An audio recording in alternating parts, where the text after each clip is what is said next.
আজিও ৰুজু নহল শুভন কৃষাণৰ অকাল মৃত্যুৰ গোচৰ পাছনৰ অবৈধ বালি খননত হোৱা গাতত পৰি মৃত্যু হৈছিল শুভনৰ দিলীপ নাথ বাহিনীয়ে দীৰ্ঘদিন ধৰি পাছনৈত চলাই আহিছে অবৈধ বালি খনন ঢেকিয়াজুলি পছাবস্তিৰ বাসিন্দা শুভন কৃষাণী কিয় কোনো ধৰণৰ গোচৰ ৰুজু নহল হিয়া এতিয়াও ৰহস্যজনক এই বিষয়টো এতিয়াও ৰহস্যৰ আৱৰ্তত ৰাক্ষসমাৰী আৰক্ষী চকীৰ অন্তৰ্গত বাসিন্দা আছিল শুভন ৰাক্ষসমাৰী আৰক্ষী চকীৰ আইচি জনক কৰা হৈছে ৰিজাৰ্ভ ক্লোজ আৰক্ষীক অৱগত কৰা হোৱা নাছিল নে গোচৰ লোৱা হোৱা নাছিল সেই অন্ধকাৰত বালি মাফিয়াক জামিনৰ সুবিধা কৰি দিয়াৰ অভিযোগ বিষয়াজনৰ বিৰুদ্ধে বালি মাফিয়াৰ নিৰ্দেশতে গোপনে ৰাখিলে নেকি আইচি গৰাকীয়ে সকলো তথ্য বহু গাফিলতিৰ তথ্য পোহৰলৈ আহিছে বহু অভিযোগ উত্থাপন হৈছে পুনৰ এবাৰ আমি পুনপটীয়া সম্প্ৰচাৰলৈ যাব বিচাৰিছো আমাৰ জ্যেষ্ঠ সাংবাদিক বিমল ভূষণ মহন্ত আমাৰ সৈতে আছে ইতিমধ্যে বিমল আমি কথাখিনি পাতিছিলোৱে যে মাজবাট থানাৰ কিদৰে ওসি গৰাকী বিভিন্ন ধৰণৰ গাফিলতি কৰিছে তেওঁৰ বিৰুদ্ধে তদন্তৰ নিৰ্দেশনা দিয়া হৈছে তাৰ মাজতে আন এটা এই গুৰুত্বপূৰ্ণ তথ্য এতিয়া পোহৰলৈ আহিছে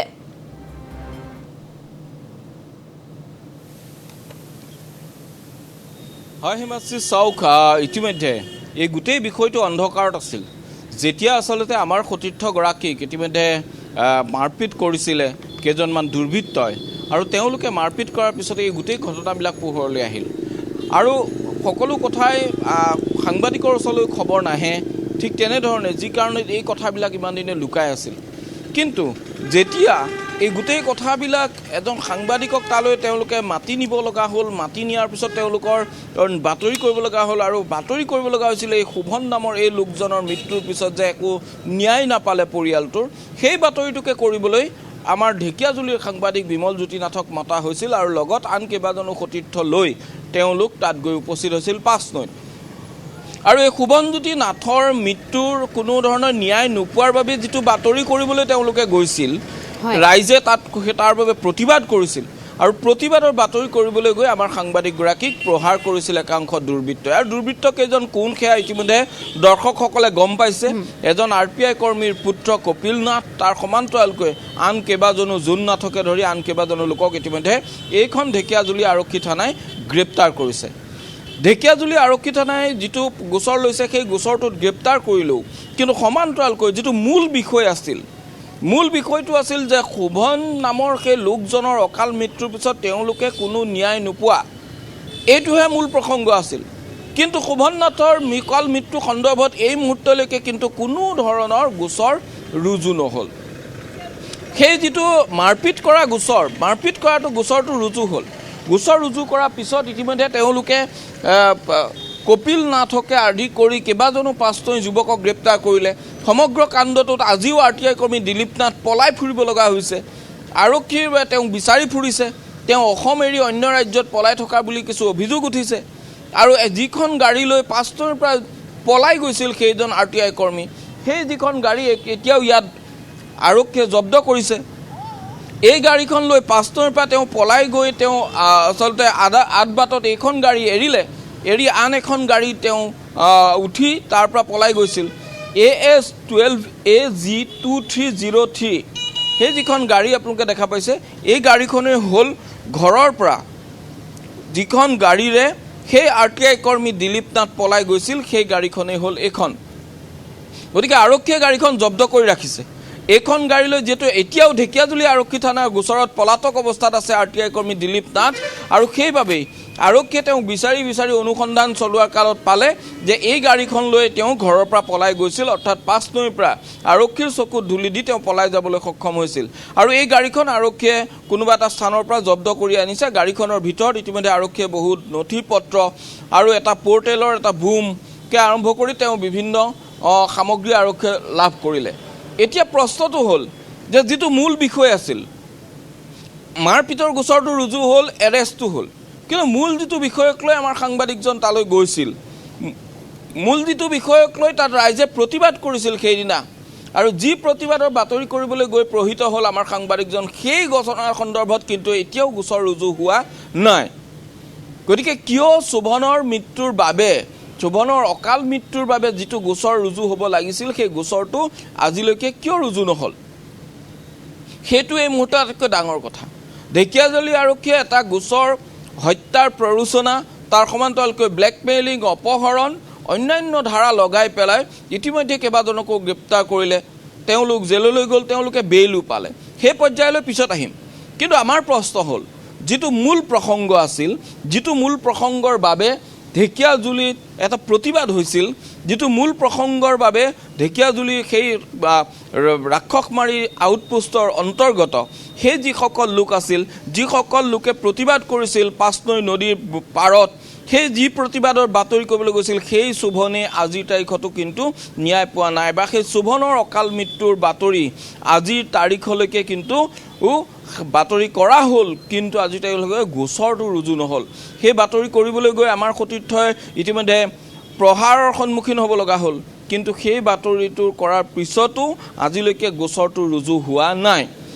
এই মুহূৰ্তলৈকে আমাৰ হাতত কিন্তু গোচৰ ৰুজু হোৱাৰ তথ্য নাই যদি অতি ভিতৰুৱাকৈ ঢেকিয়াজুলি আৰক্ষীয়ে গোচৰটো ৰুজু কৰি থৈছে সেয়া আমাৰ জ্ঞাত নহয়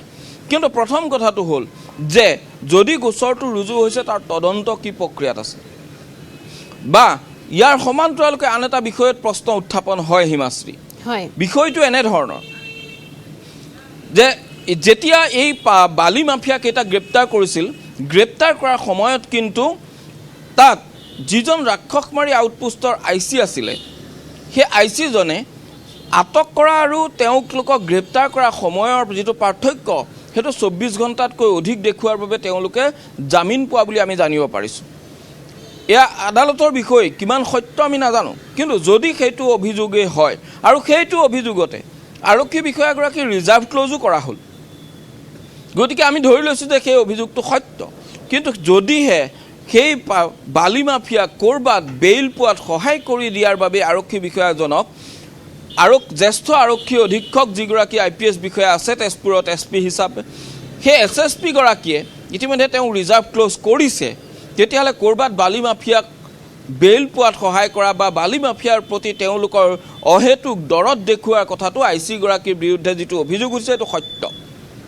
গতিকে সেইগৰাকী বা ICয়ে আচলতে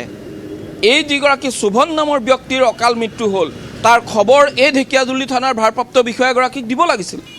যে ইয়াত এনেকুৱা এটা ঘটনা হৈছে এজন লোকৰ তেনেদৰে মৃত্যু ঘটিছে এই কথাটো তেওঁ লুকুৱাই ৰাখিলে নেকি ঢেকিয়াজুলি আৰক্ষী থানাৰ ভাৰপ্ৰাপ্ত বিষয়াগৰাকীৰ পৰা যদি ভাৰপ্ৰাপ্ত বিষয়াগৰাকীক এই কথাটো অৱগত কৰা নহয় ইয়াৰ পৰা ৰাক্ষস মাৰিলৈ বহু দূৰ গতিকে ইয়াত তাত কোনোবা এজন লোক পানীত পৰি বা অকালতে মৃত্যু ঘটিল বা সেই য'ত বালি মাফিয়াই বালি খনন কৰা গাঁতত পৰি মৃত্যু ঘটিলে ইয়াৰ পৰা কেতিয়াও গম পোৱা নাযাব গতিকে সেইকাৰণে তাত এখন আউটপোষ্ট দিয়া গৈছে কিন্তু আউটপোষ্টৰ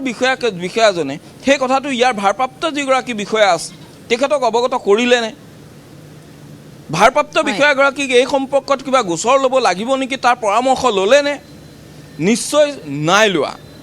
কাৰণ এই কাৰণে আমি নাই লোৱা বুলি কৈছোঁ কাৰণ বালি মাফিয়াৰ লগত তেওঁৰ যিটো নেক্সাছ সেই IC গৰাকীৰ সেই নেক্সাছটো ইতিমধ্যে স্পষ্ট হৈছে প্ৰমাণিত হৈছে যি কাৰণে তেওঁ ৰিজাৰ্ভ ক্লজ হৈছে গতিকে আমাৰ এতিয়াও সন্দেহ আছে ঢেকিয়াজুলি আৰক্ষীয়ে নিশ্চয় গম নাপায় অৰ্থাৎ ঢেকিয়াজুলি আৰক্ষী থানাৰ ভাৰপ্ৰাপ্ত বিষয়াগৰাকীয়ে হয়তো গম নাপায় যে তেওঁৰে আউটপোষ্টৰ অধীনত এনে এজন লোক আজিৰ পৰা 2 মাহৰ আগত শোভন নামৰ এজন লোক অবৈধ বালি খননৰ সেই গাঁতত পৰি মৃত্যু ঘটিছিল এই কথাটো নিশ্চয় গম নাপায় এতিয়া প্ৰশ্ন হ'ল কথাখিনি পোহৰলৈ আহিল এতিয়া গোচৰ ৰুজু হ'বনে নাই পৰিয়ালৰ লোকক গোচৰ দিবলৈ দিয়া নহ'ল আমি ভিতৰুৱাকৈ যিমান দূৰ গম পাইছোঁ পৰিয়ালৰ লোকক গোচৰ দিবলৈ দিয়া নহ'ল তেওঁলোকক একাংশ লোকৰ দ্বাৰা প্ৰভাৱিত কৰি গোচৰ দিয়াৰ পৰা বাৰণ কৰা গৈছিল কথাখিনি এতিয়া পোহৰলৈ আহিছে এতিয়া প্ৰশ্ন হয় যে এতিয়া সেই গোচৰ ল'বনে তেজপুৰ আৰক্ষীয়ে শোণিতপুৰ আৰক্ষীয়ে সেই গোচৰ ৰুজু হ'বনে ঢেকিয়াজুলি আৰক্ষী থানাত এই প্ৰসংগটো এটা ডাঙৰ কথা কিয় আজিৰ তাৰিখলৈকে এইটো নহ'ল কিন্তু লগতে আমি স্পষ্ট কৰিছোঁ যে এই মুহূৰ্তলৈকে আমাৰ হাতত পৰা তথ্যমতে গোচৰ ৰুজু হোৱা নাই কিন্তু যদি গোচৰ ইতিপূৰ্বে ৰুজু হৈছে সেয়া কিন্তু আমাক জনোৱা হোৱা নাই আমি সেই বিষয়ে জ্ঞাত নহয় গতিকে আমি যিহেতু জ্ঞাত নহয় আমি গোচৰ ৰুজু নাই হোৱা বুলি আমি ধৰি ল'ম গতিকে গোচৰ ৰুজু যেহেতু নাই হোৱা এতিয়া আমাৰ কথা হ'ল যে গোচৰটো ৰুজু কিয় নহ'ল গোচৰটো ৰুজু কৰিব পৰা থল আৰক্ষীৰ হাতত নাই নেকি এই প্ৰশ্নটো তাত আহিব যে গোচৰটো ৰুজু কৰিব নোৱাৰি নেকি হিমাশ্ৰী যদি আমি চাওঁ মাজবাট আৰক্ষীয়ে যেটো 35/2025 নম্বৰত গোচৰ ৰুজু কৰিলে তেৰুঘাটুৱাৰৰ সেই তেনেকুৱা এটা গাঁততে গৰু চৰাবলৈ গৈ মৃত্যু হৈছিল গতিকে যদি কগনিজেন্স তাৰমানে সেই গোচৰটোত আছে অৰ্থাৎ পানীত পৰি অকালতে যিটো মৃত্যু ঘটিল সেই সন্দৰ্ভত মাজবাট আৰক্ষীয়ে তেওঁলোকক গ্ৰেপ্তাৰ কৰিলে গতিকে মাজবাট আৰক্ষীয়ে যদি তেওঁলোকক গ্ৰেপ্তাৰ কৰিব পাৰে গতিকে অৰ্থাৎ এই গোচৰটো তেনেধৰণে অকাল মৃত্যু সাৱটি ল'লে কাৰোবাৰ ভুলৰ বাবে গতিকে সেইটো এটা অপৰাধ হয় আৰু সেই অপৰাধে মাজবাট আৰক্ষীয়ে গ্ৰেপ্তাৰ কৰিলে কিন্তু এতিয়া কথাটো হ'ল ঢেকিয়াজুলিত সেই একে অভিযোগ একেদৰেই এজন লোকৰ মৃত্যু হ'ল কিন্তু যি পাঁচনৈস্থিত সেই নৈত যি যেনেদৰে আচলতে লোকজনৰ মৃত্যু ঘটিল তাৰপিছত ৰাক্ষসমাৰী আৰক্ষী চকীত গোচৰ ৰুজু নহ'ল কিয় বহুতে ক'ব পাৰে যে গোচৰ ৰুজু নহয় কিন্তু যদি গোচৰ ৰুজু নহয় একেধৰণে মাজবাটত গোচৰ ৰুজু হ'ল গ্ৰেপ্তাৰো হ'ল তেতিয়াহ'লে ঢেকিয়াজুলিত হ'ব নোৱাৰাটো কোনো কথা নাই